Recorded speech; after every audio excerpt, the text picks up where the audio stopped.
Live from downtown Detroit, home of WDIV and Click on Detroit, Local 4 News at 5 starts now. Finally with his family. Feels incredible. I mean, it's, right here, just about this right here. What prison guards in Myanmar told Danny Finster to do right before he was driven to freedom. The local forecasters have rain in the forecast, but it isn't all bad news as we head into the middle of the week. We're going to begin, though, with new numbers from the CDC showing Michigan now leading the country in new cases of COVID-19 per capita. And to get a sense of what's happening, you only need to look at the numbers. Daily number of new cases over the past 5 days, the highest it has been now since April. Then there's the 7-day moving average. The average number of daily new cases has almost doubled over the past 3 weeks, a startling rise. Dr. Frank McGeorge live tonight with an update today from Henry Ford Health. Frank, it's getting bad again. There's no way around that. Yeah, absolutely, Devin and Kimberly. I work in the emergency department at Henry Ford Hospital, and even before this weekend, our ER and emergency departments across the area in every major healthcare system have been overloaded. And today's press briefing by Henry Ford really reflected that growing concern. If we don't curb the current growth of COVID inpatient hospitalizations, there are only so many team members and so many beds in a community, and the math will not work. And we will have to curtail other operations. That was Henry Ford Health System President and Chief Operating Officer Bob Riney. Our hospitals have more COVID patients than they've had since the spring surge. And that should be alarming to all of us, because that is with more overall population vaccinated than before. This isn't to suggest the vaccines aren't working. In fact, Dr. Adnan Munkara presented a slide showing 69% of the patients admitted to Henry Ford are unvaccinated. But more importantly, the majority of people who are in the intensive care unit or on a ventilator are unvaccinated individuals. The New York Times COVID data tracker currently has Michigan with the nation's highest daily case average per 100,000 people. And in terms of the number of daily new cases, we are now at exactly the same place we were 1 year ago before the last winter surge. Although we have many more people vaccinated, behaviors have changed. Fewer people are wearing masks when they should. Kids are in school. Distancing rules are relaxed. And that's probably going to cut into some of the benefits the vaccines are providing. The bottom line is the vaccines are critical, but so is behaving smart. Now, the dynamic of this surge has actually been different. The increase has been slow, but it's been relentlessly persistent. That is, until the sharp increase we saw this over the last couple of days. Now, we have yet to see the trend in numbers in the next week to really see if cases continue to skyrocket. But either way, heading into the winter holidays with these numbers is frankly just dangerous. That way. All right, Doc. Now, Pfizer is asking the FDA for emergency use authorization for its experimental antiviral pill to treat COVID-19. A clinical trial showed an 89% reduction in the risk of hospitalization or death in high-risk patients. The new pill has to be administered alongside an older antiviral within the first 3 days of COVID symptoms to be effective. Well, with case numbers surging right now, the response from the state is far different than what we've seen during the past waves of COVID. Gone are the mask mandates, bar and restaurant closures, and virtual learning for most students. So what makes this time around so different? Priya Mann set out today to answer that question. Priya. Well, Devin, Kim, this time last year, Governor Whitmer was holding regular press briefings alongside the state's chief medical officer at the time. That was Dr. Janae Caldoun, and the public was getting updates on COVID case numbers and evolving mandates on restrictions and lockdowns. Now the numbers are right back where they were this time last year, but we haven't heard from the governor. I'm concerned. I don't like the way the numbers are going.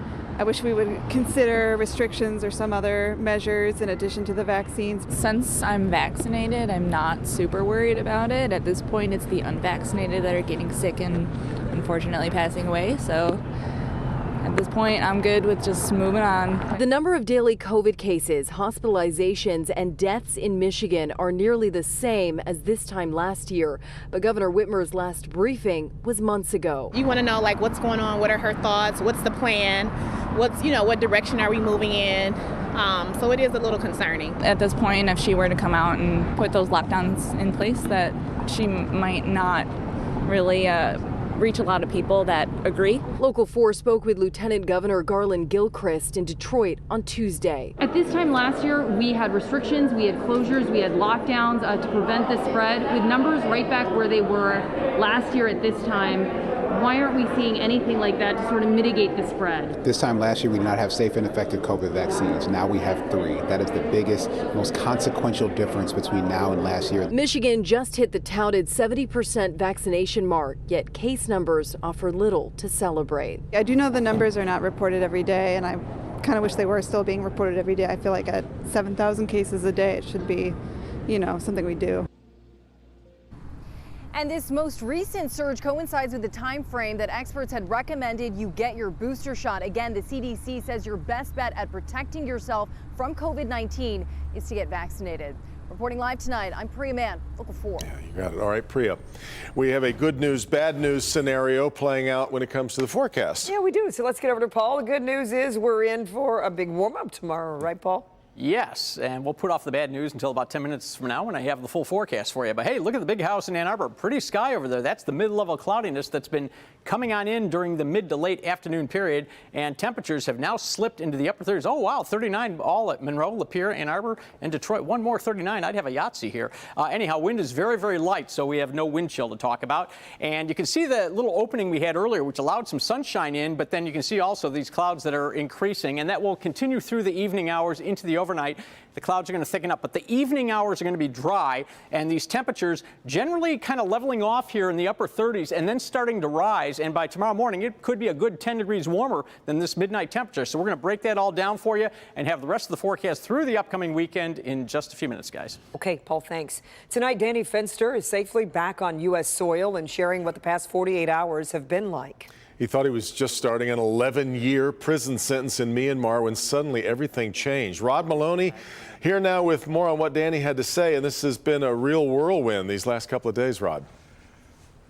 No doubt about it, and you saw just a couple of minutes ago the beautiful family reunion that happened here. The unexpected family reunion happened in New York. There's likely to be another big family reunion here. Neighbors and friends putting up this display here this morning for Danny and the family.